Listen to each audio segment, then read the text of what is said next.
Welcome back to the Baddest cast. This is Mediocre Dude. With me is Sjotyme, a vastly inferior spokesman. Hey guys.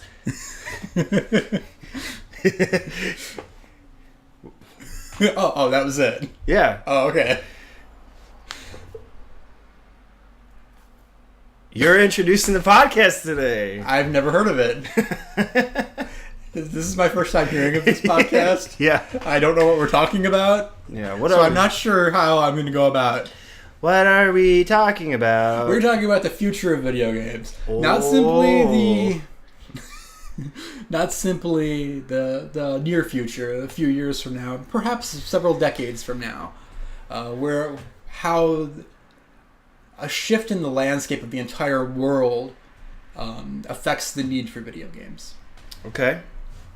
Well, that's just one aspect. There's also other things too, like the direction that video games are going to head in, such as like virtual reality seems to be like the future of video games, quote unquote. I'll say, because I don't necessarily think it is fully, but I have heard different theories of what it could end up becoming in a positive way in society.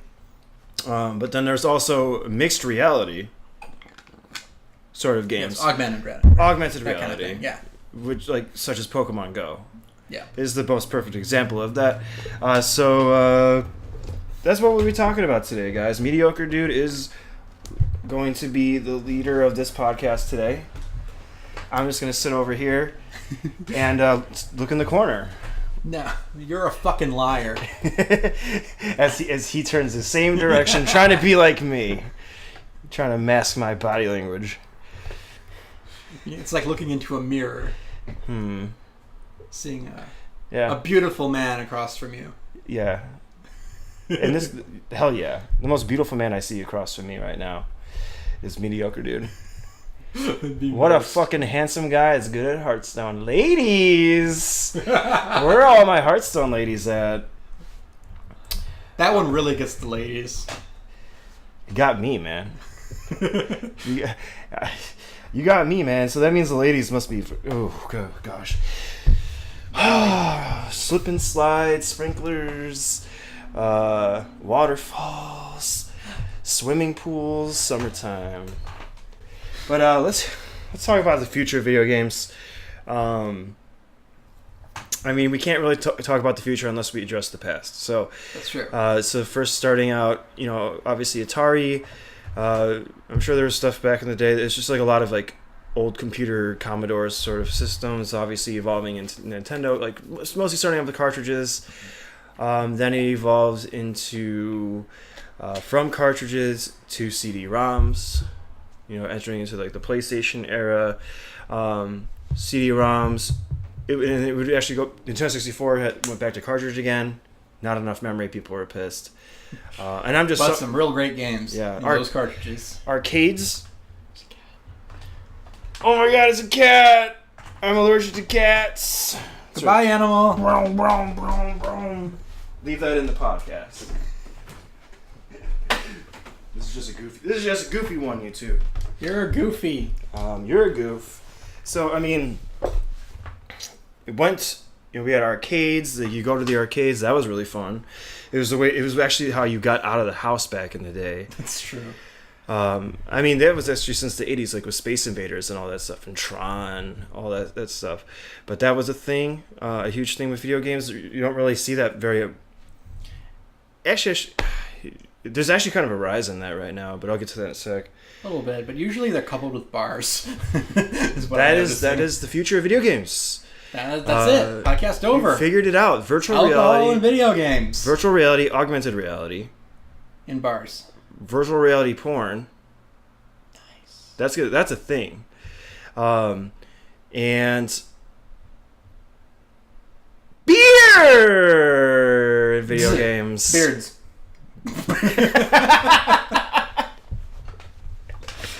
So CD-ROMs to basically Blu-ray discs to SD cards, even download them over the internet to digital download.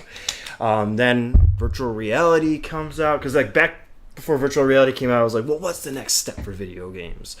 we got the good graphics. We're at the 1080p native. What's next? Well, it has to be virtual reality. And obviously, augmented reality is coming to the scene with games like Pokemon Go. So I think that's mainly what the future of video games are. Now, but there will always be that, hey, I just want to sit down and play with a controller. I think that will always be like the main way of entering into a video game. I think that VR has some problems that's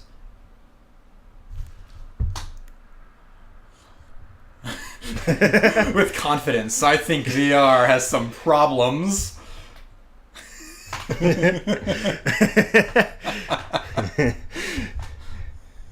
Go for it. That may not be easily solved. Okay. For instance, movement. Okay. If you need to move, how do you do that without running out of space in your room? That I would agree that is the biggest problem with VR, and like hitting people.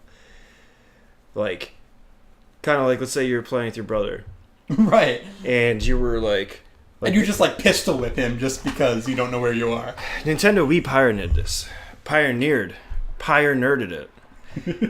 Pioneers are trying to say, look it up. It's in the dictionary on Google. Gerben dictionary. The Gerben baby dictionary. The Gerber baby dictionary. The Gerber baby dictionary. It just like translates for you from Google. No drugs or alcohol were used in the making of this podcast. I don't believe you for a second. It's actually just water, to be honest. Our last podcast was sponsored by water. It's highly alcoholic water. It's almost 100% alcohol. No, it's water. We're just drinking alcohol. I'm sweating the shit out. We like got rubbing alcohol. And we're just chugging that. Yeah. That's the future of us is doomed. The future of video games will outlive the future of this podcast.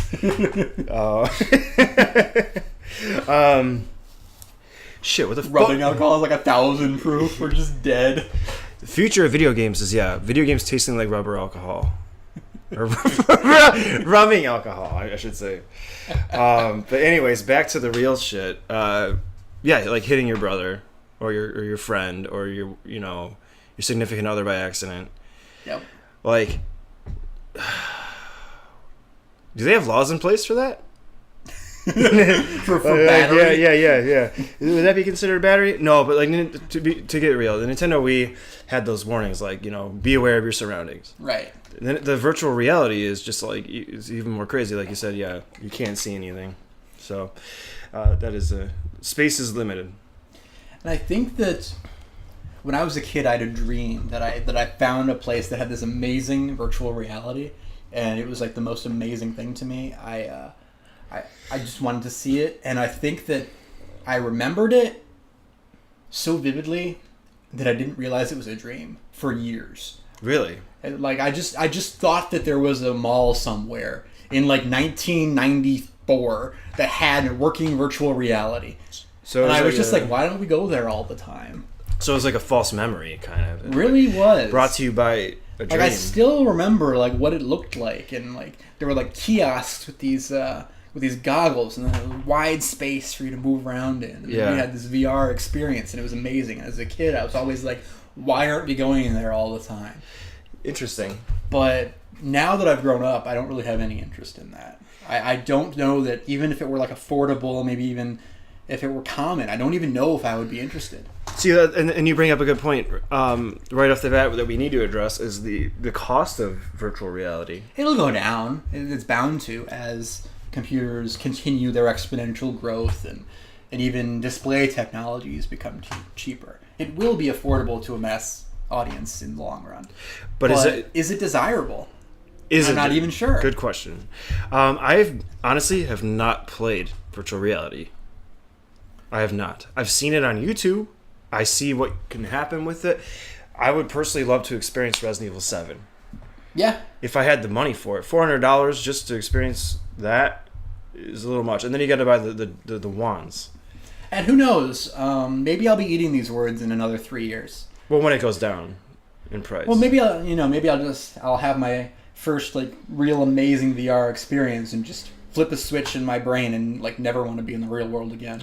Right. Well, I mean, yeah, to be fair, yeah, we haven't actually experienced it yet. But actually, I own a VR headset.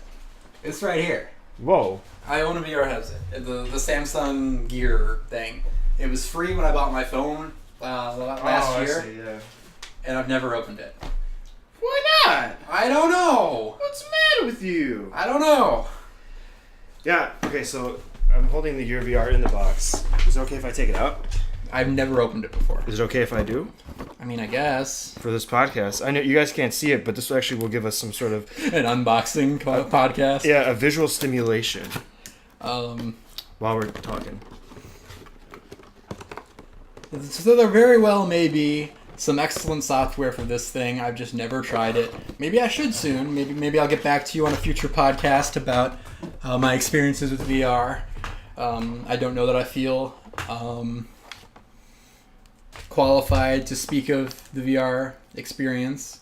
But actually the thrust of this podcast is not so much about technology at all. It's not about what video games can do as much as what video games must do in the future.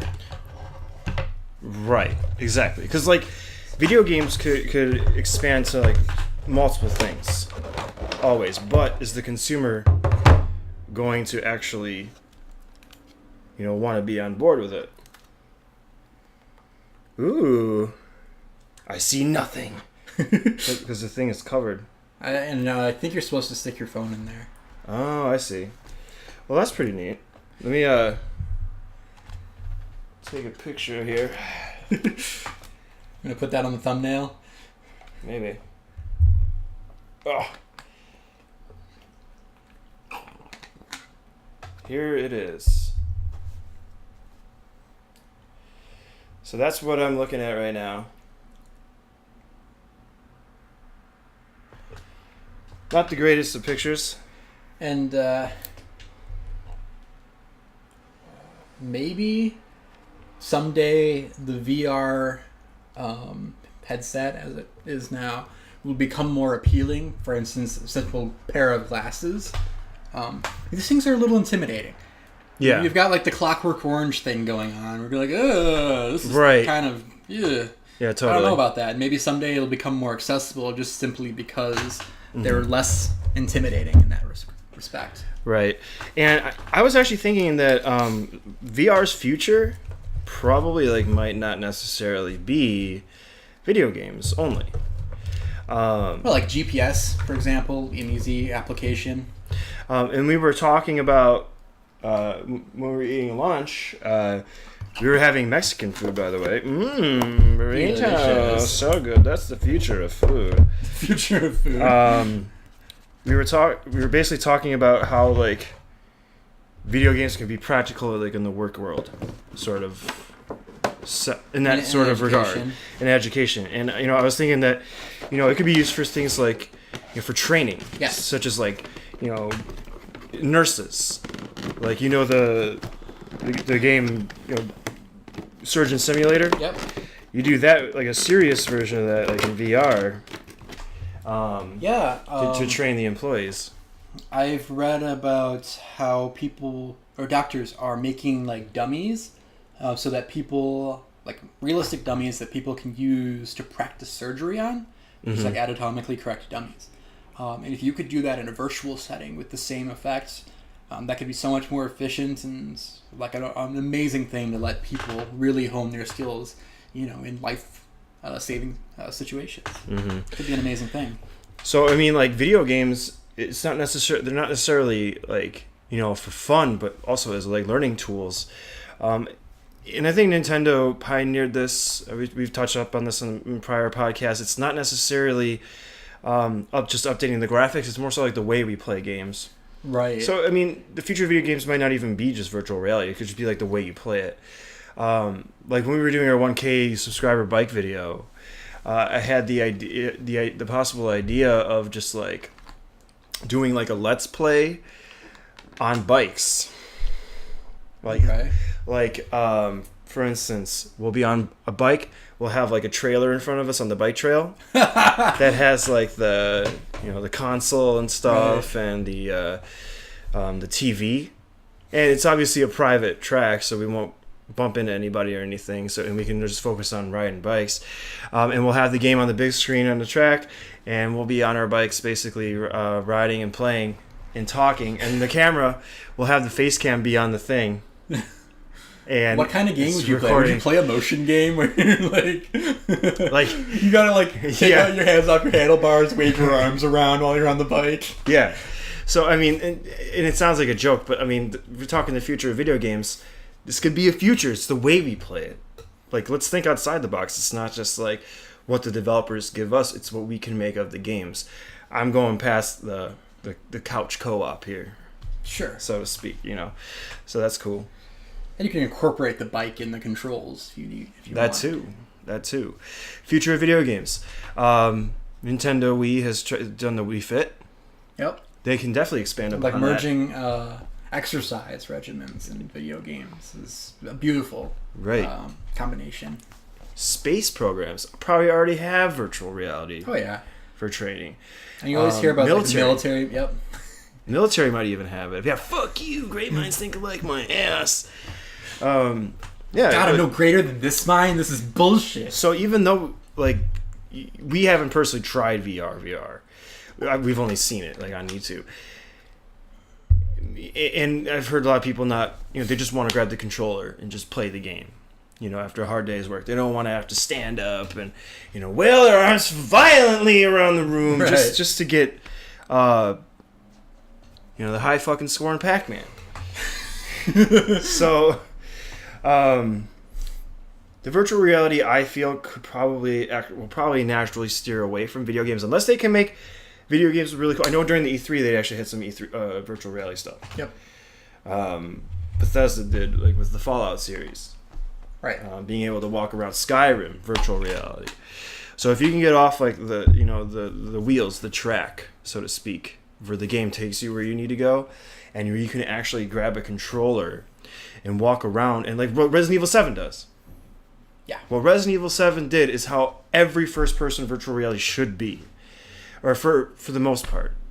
Like if it's gonna be like a first-person shooter where you walk around, it's got to be that way. No on rails type stuff. Other than that, back to wrap up my point, yeah. Virtual reality headset could definitely be good in professional fields and training purposes. And this may be a thing that will get increasingly adopted once it becomes more available, such as phones. Not everybody had a Game Boy. Everybody has a phone that plays that, and they play games on it because it's so easy. Right. And if, like I said, mobile definitely got to touch up on this shit. This is huge for future. If the VR headsets become essentially simple glasses, and maybe they become something, like a Dragon Ball Z Scouter that just everybody wants. Like Google Glasses, what that aspired to be. Yeah, I was actually just going to say Google Glasses. If it becomes that commonplace, and they probably will, you could probably even get like prescription computers to put on your face. That will probably be a thing, and at that point, maybe that's time to consider VR games and really deep augmented reality games. Where you have like Terminator vision. Your glasses are your HUD, right? Your HUD, and you walk around. But like, that would be really cool. But then you got to think of the laws. Yeah. Like the laws. There are already issues coming up because of Pokemon Go. Pokemon Go. Like, numerous people have gotten like hit by cars or fallen off cliffs and stuff playing Pokemon Go. So you know what they would do though to fix that? Make dedicated arenas, dedicated courses for augmented reality. Like a frisbee golf field. Yeah. I could definitely see this stuff springing up, if not already existing. And they could be like carefully curated for that experience. They already have a thing. Look it up. It's not entirely sure what it's called, and I don't know where they are, but look it up. It's like a mystery room type thing where you escape room. Yeah, escape rooms. Yeah. Was it you I talked about it with? I may have mentioned it, but it could have been someone else too. Could have been someone else, but escape room is a real thing. Yeah. Go look it up. Google it. Escape room. You basically pay You group and your friends get locked into a mysterious room.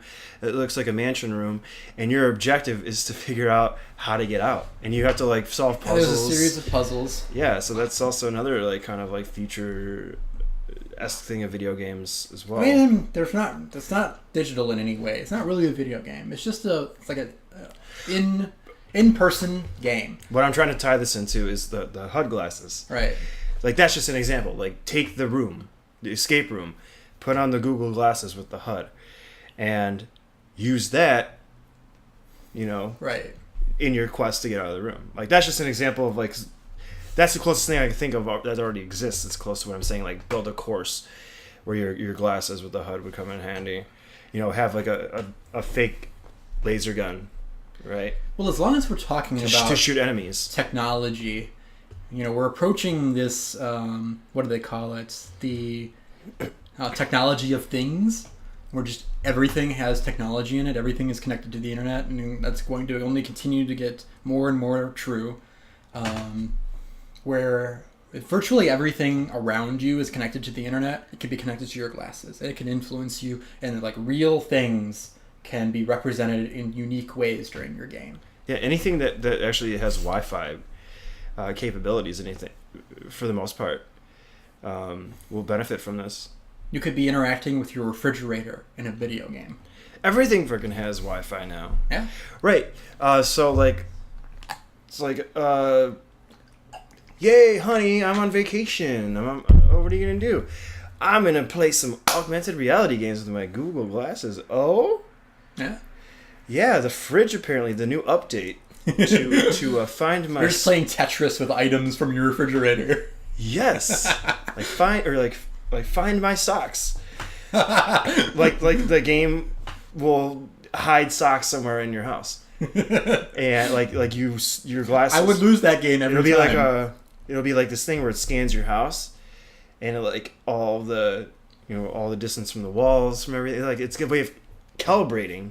Lawyers were copywriting all of this. Just wanted to make that clear. By the way, this is journalistic evidence. This was all our idea. The date of recording is July 18th, 2017. We'd better say 2016 just to be safe. Yeah, just to be safe. 9:47 p.m. Central Standard Time. It doesn't say what seconds. So, we did it. Journalistic We've evidence. locked this down. We've locked this down. But the glasses calibrate. It'll have a calibration. And this technology, this is the future. This technology will calibrate the distance of all the walls in the house. And it'll have a built-in program into it where it's like, okay, I want to put the socks here. So when your glasses actually go across it, yep, you see socks, but they're virtual socks.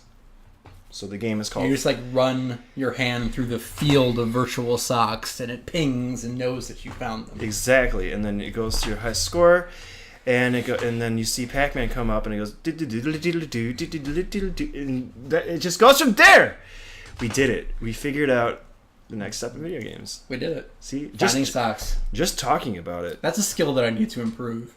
Every time I find socks, it's okay, this one's torn. Yesterday, I looked at 5 different socks. They were all from different pairs. They're probably all left socks. I was like, what the hell? How is this even possible? Yeah, changing the subject on that. We don't need to hear about your socks expeditions. You just made a game about finding socks. Speaking of finding socks, Pac-Man.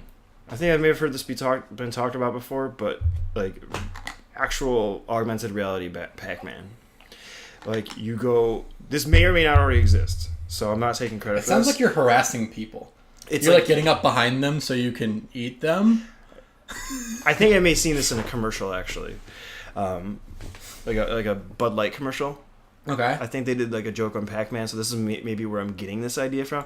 But let's take that, the augmented reality into that direction, like a paid arena, where you're wearing these glasses, and your job is to collect all the dots, just like Pac-Man. Mm-hmm. It's first-person Pac-Man, and there are ghosts. Are the ghosts other players? You can't. No, the ghosts you see it all through the glasses, because it's all augmented. Actually, that's like a Paranormal Activity, the most recent one. the ghosts were just the 3D effect on the screen. So the putting on the 3D glasses was the supernatural element, which is kind of interesting and exactly the same kind of idea. So I totally see this being a future of video games. Think about it. I mean, if I can conceive this idea and it excites us, and you could build like a stage, like you could basically build an arena and like a place for an audience to sit, basically like a stadium, right? And people can watch people do this augmented reality stuff, and you'll see on the TV what they see, and it would be like the video game Olympics. Holy frick! That's the future of esports. Isn't this a very enlightening conversation? Definitely interesting to see what the possibilities could be. And it's not until we actually start talking about it, it's awesome. What's kind of appealing about a lot of these augmented reality games is you can do them while commuting. Now, as long as you're not like interrupting other people, like by being mindless, and, like flailing about on a subway and crashing into people and being dumb, there's not like it's really cool to like repurpose that time. Where it involves what you're doing. I imagine like crossing a city. Like maybe you hit a couple of trains and you're walking a few blocks. It's not that interesting, but you're making it more interesting. Like making a game for a train ride. Right. Like let's say you got a long train ride on Amtrak, going across the country. There's a special game for that with your Google glasses. That if you look out your window, you could skeet shoot. Duck hunt, maybe even. Same thing with like plane rides. And I remember reading about a virtual reality game that was very minimal in its controls, where it's like a point and shoot game, but like the idea is that when your eyes lock with something, it'll just shoot that thing. So there's no like motion to it. There's no. It's a real game that's out now. In development, I think. It's in development. I don't remember what it was called, unfortunately. But I think eliminating the need for peripherals could make this a lot more convenient. And like basically minimizing the motion, because like you can't be like sitting on a subway like shooting your arm around, trying to aim at something. But if you can do it with your eyes, and like maybe you can read certain signals, for instance. I know that there have been games where if you push hard on the joystick, it'll move your character, but if you push lightly, it'll just turn your character, or move your head. So if you do that similarly with your eyes, where if you move your eyes more, you'll turn, whereas if you just look around, you'll just be able to. I see. To point where your mouse is, basically, in order to do stuff. So it's all of these games that involve very minimal actual movement. Mm-hmm. And that might be more successful. Like I was saying, I was thinking of games that would be in a contained space. Right. Maybe you can even put it in your backyard. Like you can build it, and they'll let you do it, like a swimming pool. Right. You can make it a little. You're required to put up a fence like you do with the swimming pool. Yep. But you can do it like a little mini Pac-Man court or course. Right. So to speak. There are all kinds of things. Or golfing, even like virtual sports. Yeah. There are lots of things that you can do, especially if you have specially designed. I don't want to say peripherals because I just said we want to get rid of those, but like surroundings where you could like create something that allows you to envision like a castle with a moat or something. Right, and going back to what you were saying, like I was talking about those things with the the arenas, but you were saying like what would be more practical in public, because you were saying that like people can't just go do with their hands and stuff. So you could play it on without looking too conspicuous. I guess the exaggerated movements are really picking up on the podcast. Yeah, it's you guys can we'll try to move quickly enough that you can hear it. Can you hear it? Flyy sounds.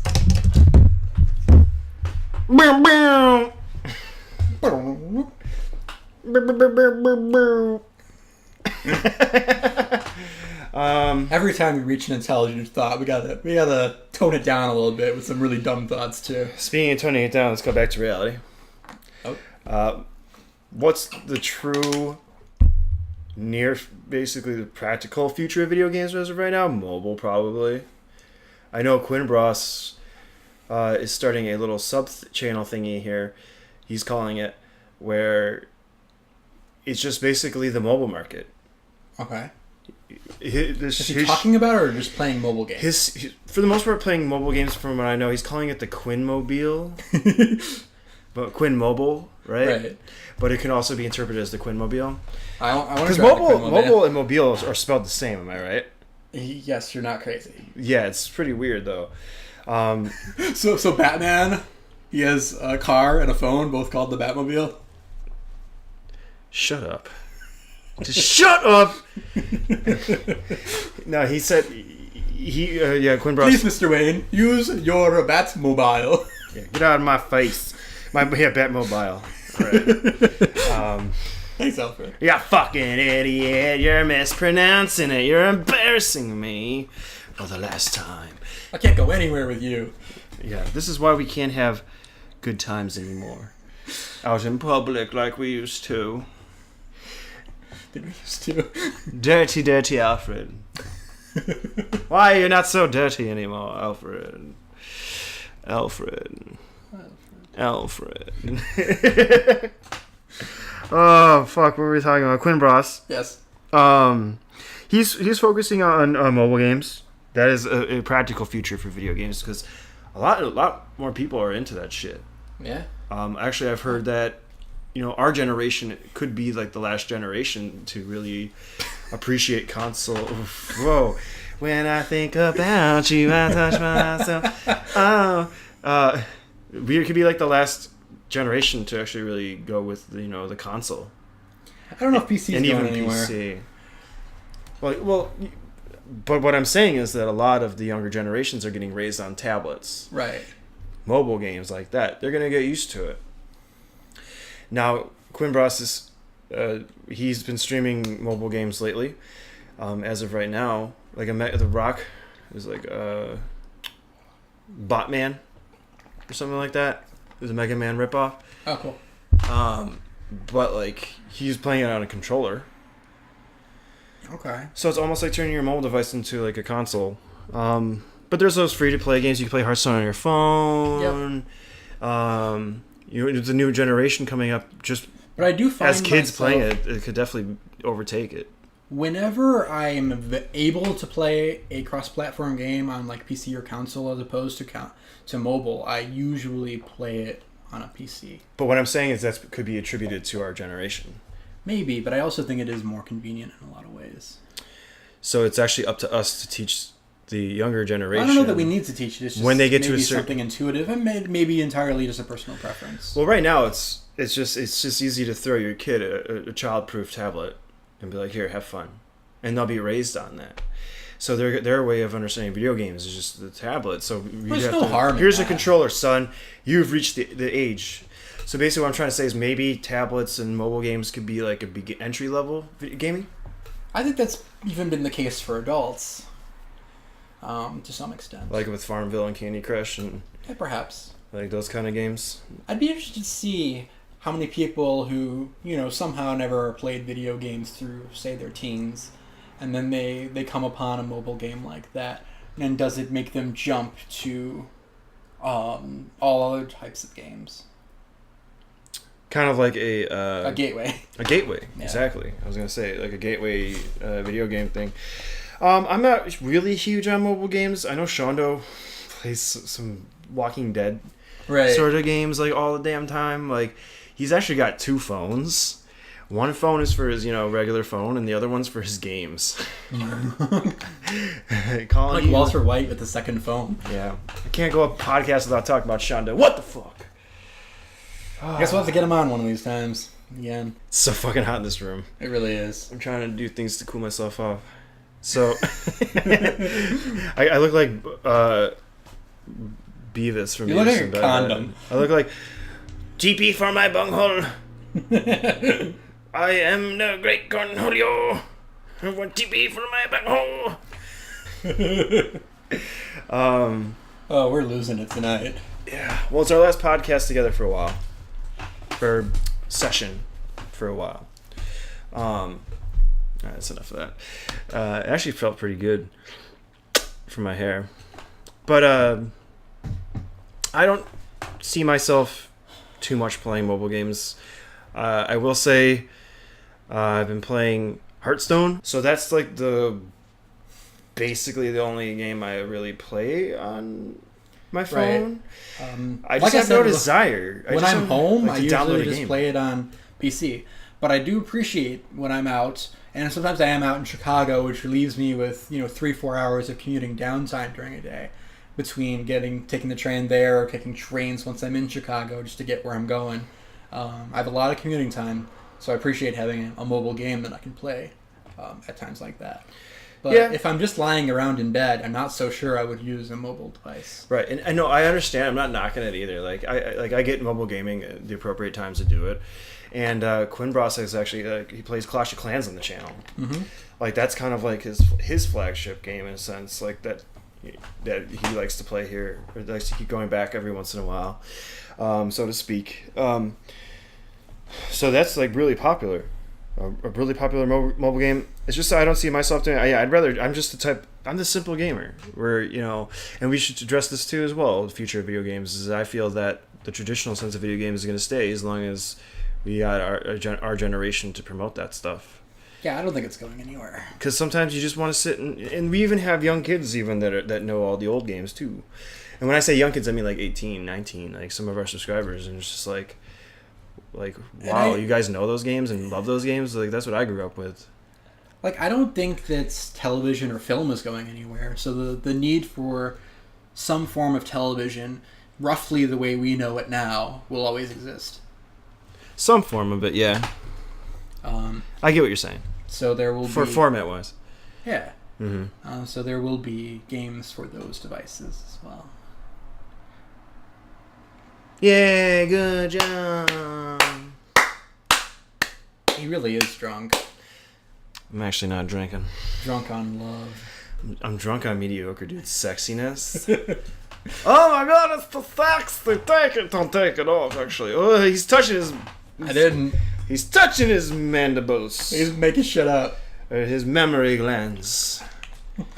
He's touching them in front of me. Yeah, that's not what mandibles are. He's touching him from the mic. Touching my mandibles. Shut up. I'm no fucking doctor. So yeah, I'm pretty excited the future of video games. I think it's gonna be a little bit of everything that we already know. As far as like the console stuff or the PC stuff, I can just only imagine consoles completely being eliminated and everything going to PC. Like the Alienware Alpha was kind of a failure. Steam machines were kind of a failure. Like they were really hyped up. You never hear anybody talk about them. We're like, oh yeah, I'm playing this on my Steam machine, or I'm playing this on my Alienware Alpha. Nobody says that. I don't know if anybody needs to acknowledge that. Maybe the Steam machine is just, this is my computer. Why not? I would feel that if I went out to buy a Steam machine, I'd be like, yeah, this is on my Steam machine. It just doesn't matter. It's like saying it's on my Dell. It doesn't matter. I don't know, man. They were trying to be a dedicated PC gaming sort of computer. Right. I just want to know curiously, just like who's all playing on one. Any Any subscriber out there that's listening to this that has one or has had one of those? I don't know that consoles need to go extinct entirely, but I do think that the certain treadmill of upgrades that we see will be necessary. I think the point I was trying to get at was I think we're just going to see a surge of dedicated gaming computers made by like Sony or Xbox. It's heading in that direction. I mean, everybody knows that it's like the way things are right now at this point is that it is heading the way of the PC. But slowly but surely. The core business model that consoles offer are selling a computer below cost with the trade-off that they have exclusive games that will make up the difference in licensing and first-party sales. And I think that that's a business model that may actually always exist. A trade-off. Say that one more time. A trade-off of games? The trade-off for the company making the console is that they will make money on the first-party games, so they can sell their console. Oh yeah, I see what you mean. But my point was just like it's just basically a computer now. Right, and that's been the case since. So definitely is the it really a PlayStation. console, or will it really actually be a console? You could say that sort of Sony already entered the space with the Sony Xperia cell phones, where Okay. they were like Sony or PlayStation branded, but essentially did all the things that other phones did, and it has some specialized apps basically. So is it basically a way to just have first-party games only on that device? Yeah, potentially. Like I think that Yeah, I see what you mean. That's one way. that the might consoles not die. go away. I don't know that it needs to. It appeals to a relatively low budget gamer. But I could be entirely wrong. But I don't think that Sony or Microsoft or Nintendo will let it go. Mm-hmm.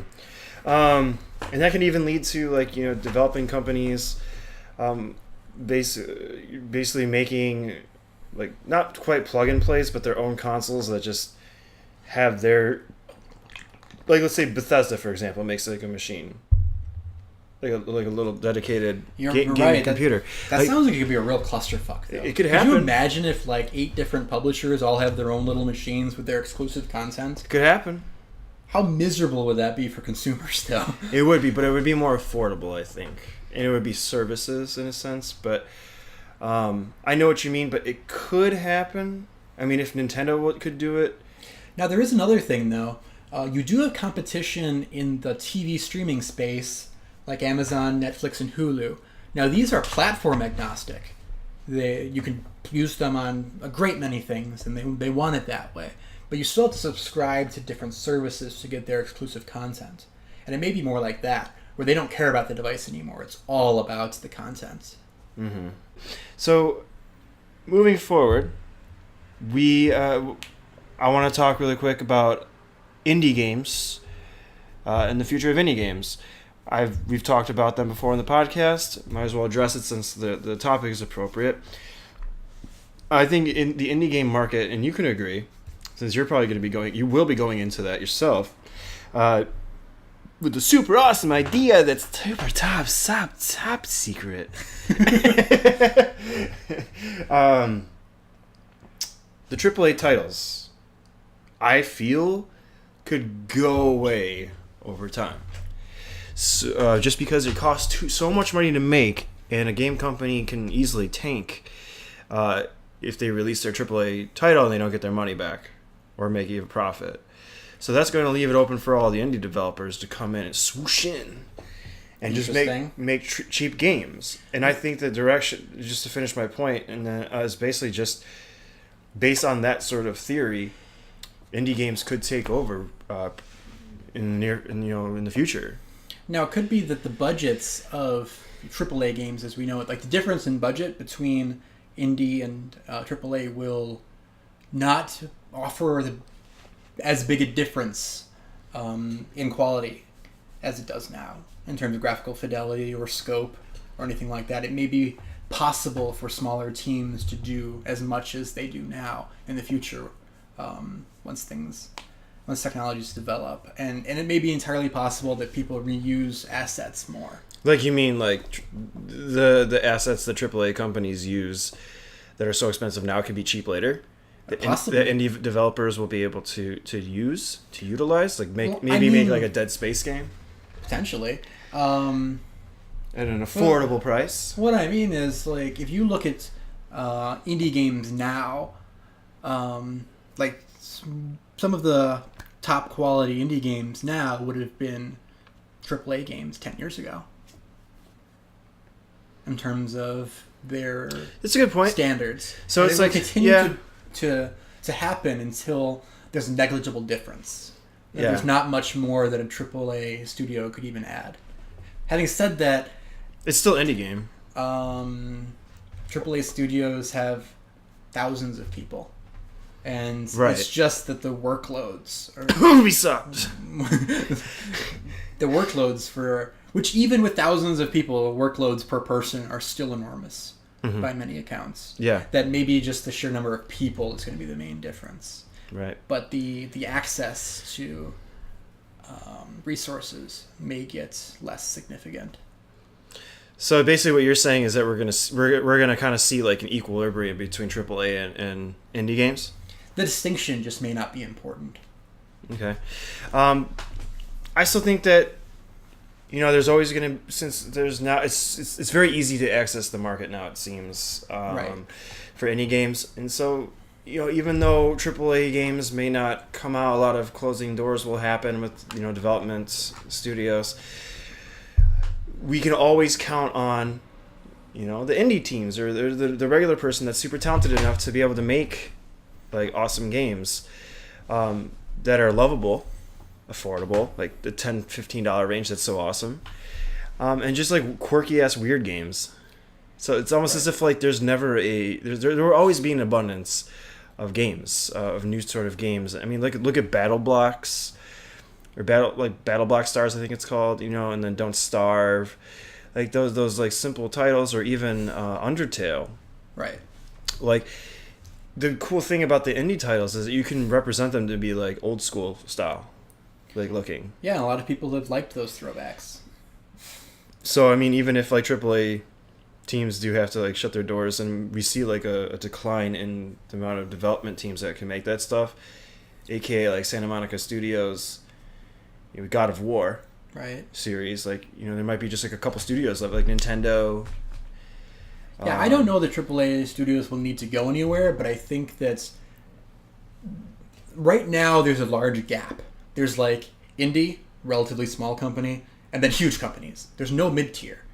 There may be a rise in the number of mid-tier companies that produce video games. Yeah, and I don't see AAA going away. I'm just going to start seeing it. I'm predicting becoming more of a niche market, more closed. Like, only the big dogs will survive, such as like first-party Nintendo games. Well, let me ask you this: AAA would you expect summer blockbusters to go away?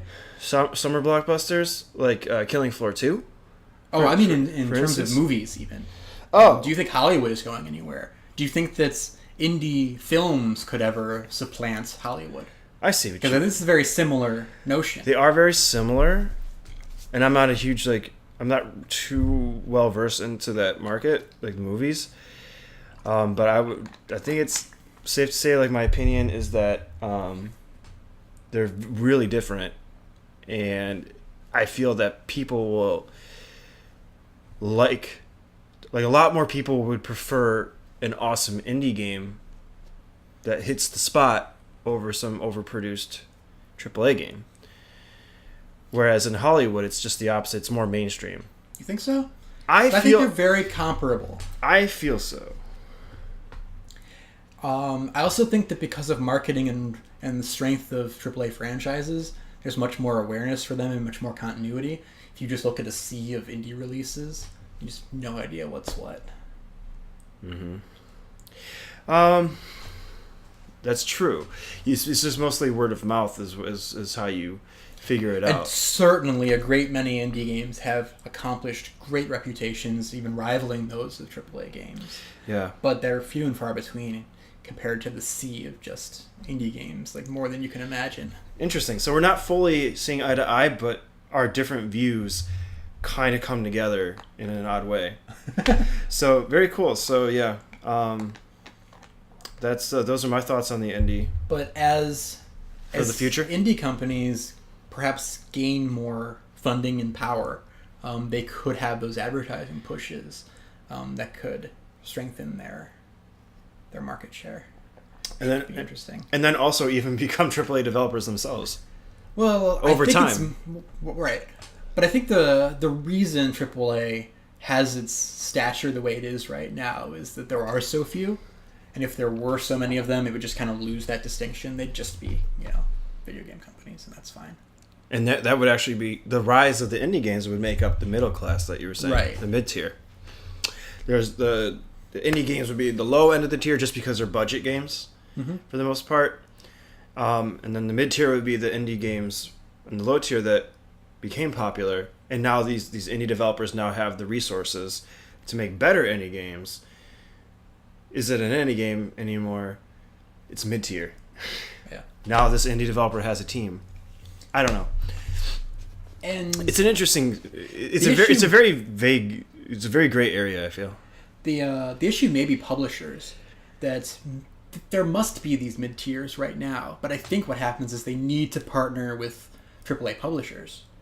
If they have, and like the mid tier companies actually like, they have enough leverage that they can get in with these big publishers, Right. so they're associated with them. But maybe that won't be the case. They'll be able to publish their own games, and get that marketing that they seek with the publishers. So the relationship between publishers and developers may change as well. Yep. It's just growing and growing to be able to latch on to the next big fish. Grow, latch on the next big fish. Type deal. So was that it about indie games for you? Yep. So I'm pretty much spent on this subject. I know Mediocre Dude, you said that you had one last thing to talk about. Yeah, and from here it's getting a little dark, a little serious. Okay. Because we're going to talk about a very likely future for the world. Okay. Interesting. A future we may actually quite enjoy, but a world we need to be prepared for. And this is a world of vast underemployment, to boil it down. Okay. The population is growing. The opportunities for jobs may be diminishing as AIs and robots eat into our labor force. There are already, admittedly, maybe weak initiatives because governments are not going to be very receptive at this moment to implement a universal basic income, where basically everybody gets paid just enough for their living expenses and such. Because there will be no opportunities to work. Mm-hmm. Because it'll all be done by robots. Right. And this is a serious issue. And actually, just this week, Elon Musk has been in the news talking about this sort of thing. This is a very important worldwide issue that we need to be prepared for. So are you saying that if you're not into video games, now's the time to get good? Yeah, really. Yeah, maybe the entire world will be like esports, and that's it. Fucking economic well-being depends on it. Sports and esports. It's not really that. Oh yeah, that's a thing, a future. Yeah. The whole. I don't need to really No, you're fine. go deep into it, other than just to acknowledge the fact that that's another thing with the future of video games is esports or G-sports, whatever you want to call that shit. It's long been considered that when functional jobs are not required any longer, that people will need to move their energy toward artistic endeavors. But they may also move toward competitive endeavors, so sports and electronic sports, and art. And those will be the things when nothing is needed. If the world is ultimately self-sustaining through... And wow, it feels strange where we are now to be concerned with this, but it's coming quicker than we think. Right. As we see technology. If we get our shit together. It's entirely possible the world might just end before then. Ha ha ha. So I told you, we're getting dark and serious here. That's right. But this is a real issue. But anyway, let's presume this occurs where employment is maybe 10-20%. And you're just not expected to have a job. I expect in this world, having a job is very much at will. It's not working for your livelihood. It's working for extras. Like I said on the previous podcast, working to travel, for example. Right. To have a really luxurious life. Right. I could talk more about this from an economic angle. It's actually fascinating to me. But I see what you're saying, but how does it all tie into video games then? For a great many people, their jobs are what validate them. They're their sense of purpose. They are the things that they're the responsibilities that they like. They're the things that they identify with. Making progress in their career are things that make them feel good, and just every day accomplishing something real is a source of their well-being and happiness. And it may be entirely possible someday that isn't even an option. Really? Well, I mean, if employment really is, say, 20%, and I am making up numbers here, Right. who knows? But I think there is absolutely a world, if only because population is rising as well, That's true.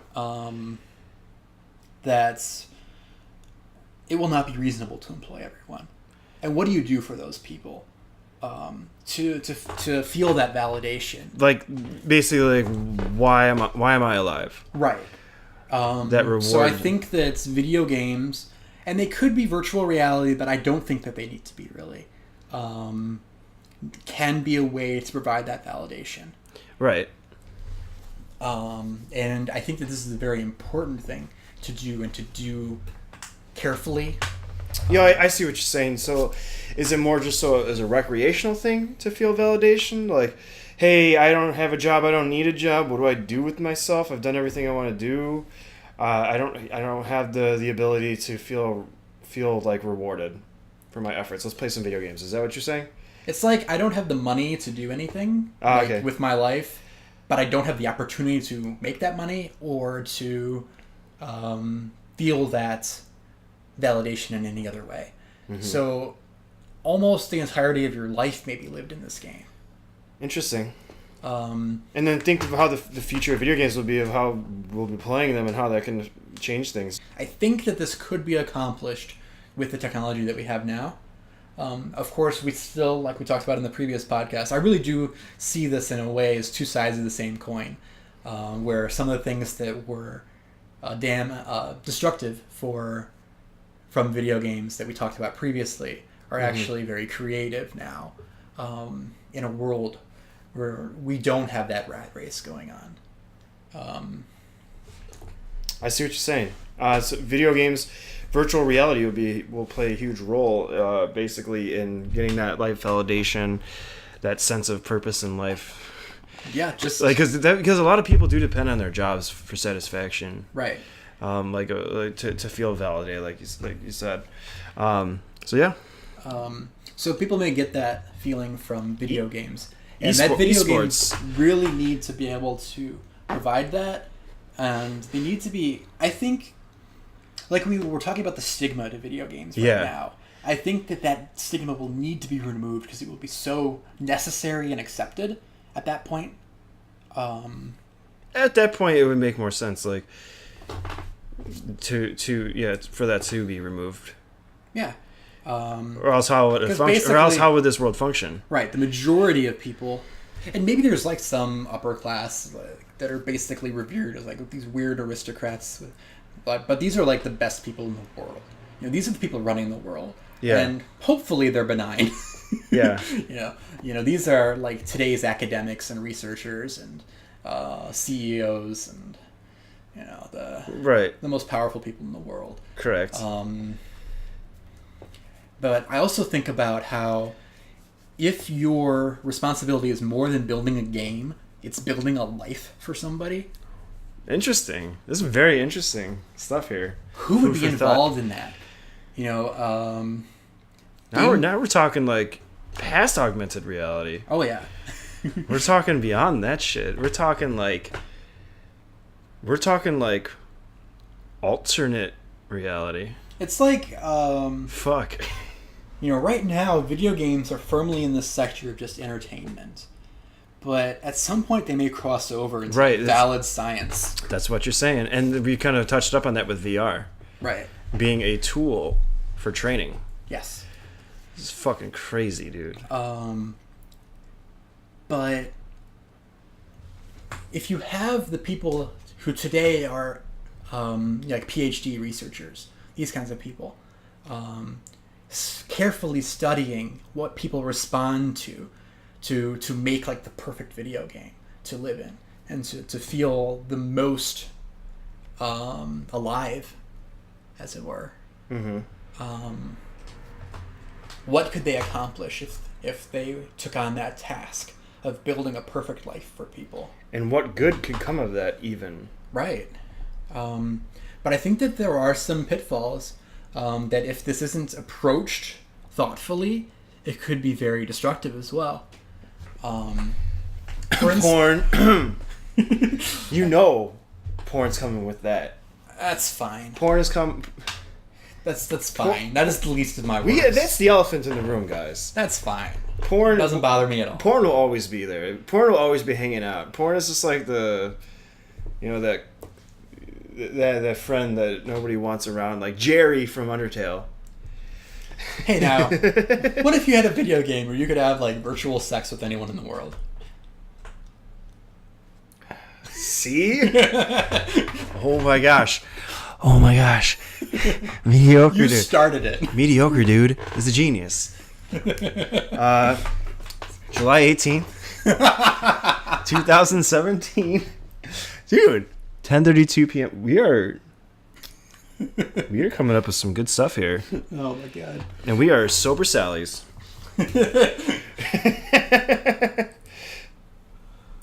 I'm actually really impressed with your ideas here. So once you're on the road to creating the perfect game, it's important to keep in mind how you accomplish that. Because I think right now, the mechanics are designed in such a game that, such a way that there are correct ways and incorrect ways to build your character, and there's just having skill and not having skill, basically, which leaves like MMORPG communities to be somewhat tiered. There's like a class system where you're We got MMOs.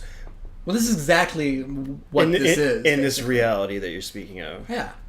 You're playing with everybody, potentially. Oh my god. Virtual reality MMOs. Yeah. Could be. Oh, But these games are huge, and these games are your life. Dot Hack, for example. These games are your life. This is the Matrix. It's turning into that. Technology is so crazy. I never thought in my lifetime that we'd be living, actually even be fathoming this being possible. But I want to make clear, this isn't about technology at all. This is about economic necessity. Yeah, true. This is about psychological necessity. This is about defining what a life is. And it may be that people just don't have the resources or the opportunities to have a good life other than this.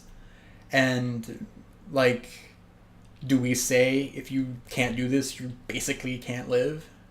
Like if you don't have an opportunity to make a livelihood, are you just not allowed to live? Do we have a responsibility to take care of these people? And I think that we're able to do that, and maybe we should.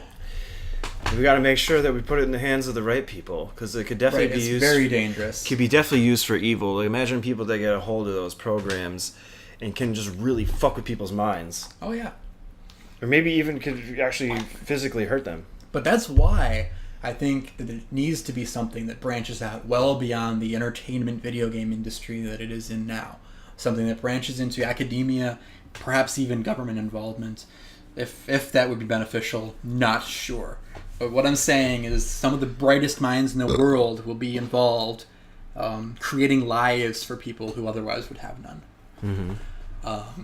And that's a really compelling idea. Like, as a game designer, that would be intimidating as hell, but it would be fascinating. And I really wonder what it could add to video games as we know them if we have people in the industry who currently are not. So these could be like government-run programs. Because if they're meant to be for the poor, in the first place, they wouldn't be able to afford this expensive technology. Right. So it would be kind of like a benefit. Right. Or a sort of welfare. Yeah. In a sense. But then there's also, like you're talking about, the higher classes have their own but I also presume at this, version of it and da-da-da. But I also presume at this point that the technology is cheap. Technology is not, like I said, technology is not important in this. Like, 10-year-old technology can accomplish this goal. 10-year-old technology now can accomplish this goal. With the right game. Oh yeah, and then incorporating fucking video games into it, like current franchises like Resident Evil into that world too, for the fun aspect. Yeah, that would be interesting. Because you got video games within your video game. Because, I mean, you said you're using it for government purposes or, Not government purposes, just... Whatever you were saying, the... Like, welfare type stuff. like to It's keep, just for keep people everybody, alive and happy and validated. Right. Well, you could still use that technology for fun. Yeah. Shoot some fucking Zambos. Well, absolutely. Like, Actually experience getting eaten alive. yeah, I don't know. Like, I still think you're overestimating the necessity of the technology to this.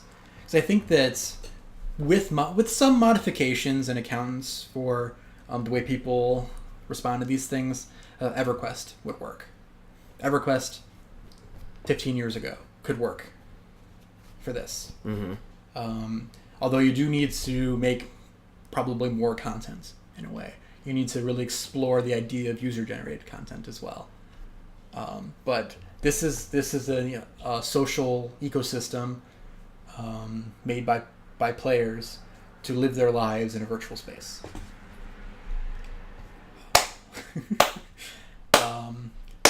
But as I was saying with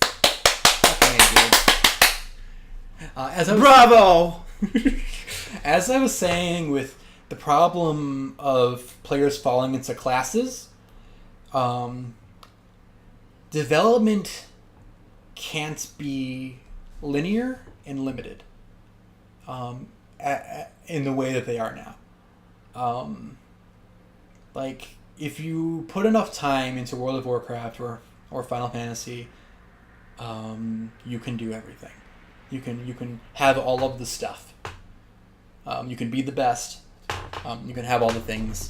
I guess hypothetically you could be a relatively poor player. I guess there's that. Yep. There's always going to be skill as a factor, maybe. Mm-hmm. But anyway, the important thing with this, if this is your life, is specialization. You need to have so many options that this character can represent you and allow you to fully realize your specific identity. Avatar. I mean, yes, but more than that, more than a character in terms of looks, but in everything that they do. Mm-hmm. Like, you can't just have like for 7 character classes that you can master, like for and be done with it in just even a year. That's not enough. Mm-hmm. Like, for instance, if I like shopping, I can go to my local supermarket and buy everything with my virtual money, because that's my... Sure. Good. Now, unfortunately, you can't actually eat these things. Because this is all virtual. But you can exchange it in the real world. What is the real world at this point? Yeah, maybe it is the Matrix. You get like bitcoins or something. You're just getting like food. You earn bitcoins in there, and you exchange. It's like a currency. It's like it's like there's like the nations in the real world, and then there's the alternate realm of this. You're fucking tripping. You're tripping me out, bro. God damn, fucking shouldn't have taken all that. But like, it should be almost like a real world kidding. where you literally can't learn everything. You can't be everything. You have to choose what you want to be. I know what your world pursue is. it. It's just fucking blowing my mind, dude. You've obviously given this some thought. And well, it's really interesting. It is very interesting. This game needs to be huge. This needs to be far bigger than any developer that has ever existed.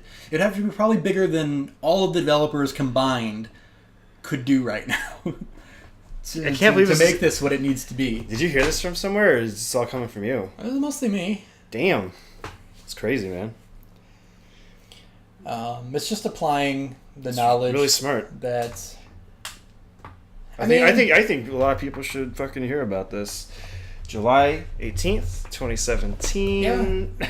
Now, don't get me wrong though. Baddest I think dudes. that there's probably some science fiction. Yeah. There's probably some science fiction that just assumes all of this has happened. That's with probably right. very little concern for how. You must have had some influence from science fiction. Probably. Yeah. Like the idea that the whole world is a video game. I mean, that is the Matrix, essentially. And there are some similar things. I think I'm not sure. I could be mixing up my books here, but I think Loading, Ready, Run. Oh no, Ready Player One. I don't know why I mixed those up. There's the podcast, Loading, Ready, Run, and the book Ready Player One. I mixed them up for some reason. Anyway, Ready Player One may be about that, where your whole life is lived in a video game. So the concept is definitely not completely unique, but the need for the video game industry or the academic community to create that somehow and to research how to go about that is something I've been thinking about lately. Cool. Well, I think my mind has been blown for one day. I think that's all I can probably absorb at this point. But no, I think you got the point across for that, and I think that's really cool. So leave in the comments, like, what do you guys think about Mediocre Dude's little special little virtual Was reality? your mind blown? Yeah, was it blown? If it was, like, comment, subscribe. Do I sound like a raving lunatic? Or does Let us know. Yeah, let us know in the comments. But I'm exhausted with this topic. I think we talked a lot, and yeah, definitely really cool. The future of video games. Anything else that you wanted to add to the topic? I think that was finally it. I think it was a good way to close really it. exciting stuff. Yeah. Should be really fascinating to see. We may even see something like it in our lifetimes. Cool. Awesome. So as always, we're gonna do little words of wisdom. A lot of podcasts do this type of thing, but it's pretty fun. So, and this being our last session for the podcast together for a while, so I guess my words of wisdom to all you guys is that if it has wheels, then it can get you from point A to point B. If it has Wi-Fi, it can get you from point A to point infinity. Oh, And that's deep. That's my words of wisdom. You beat me out this time. Damn. My words of wisdom. That wasn't even funny. That was like legit. That was just right off the spot.